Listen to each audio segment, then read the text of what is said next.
சினிமாவில் அதிலும் குறிப்பாக நடிகர்களிடம் நன்றியை எதிர்பார்க்கக்கூடாது என்பது எழுதப்படாத தகவல்.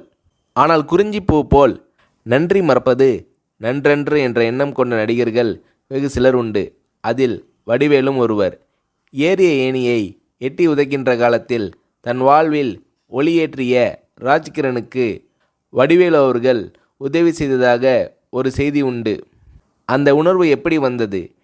இதை பற்றி வடிவேலு அவர்களை ஒரு முறை சொன்னபோது, எப்படின்னு சொல்கிறது கஷ்டம்ன, ராஜகிரண் சார் இல்லைனா நான் இல்லை, இந்த புகழ் வசதி வாய்ப்பு எதுவுமே இல்லை, அவர்தான் கை தூக்கி விட்டு சோறு போட்டார், எனக்கு அவர் கடவுள் மாதிரி, அப்பேற்பட்ட மனுஷனுக்கு கஷ்டம் வந்தால் பார்த்துக்கிட்டு சும்மா இருக்க முடியாதுண்ணே, அதனால் என்னால் முடிஞ்ச உதவியை செஞ்சேன், அதை உதவின்னு சொல்கிறதே பெரிய வார்த்தைண்ணே, நன்றி கடன்னு தான் சொல்லணும், இன்னும் கூட தீர்க்க முடியாத நன்றி கடன் அது என்று உருகுகிறார் வடிவேலு.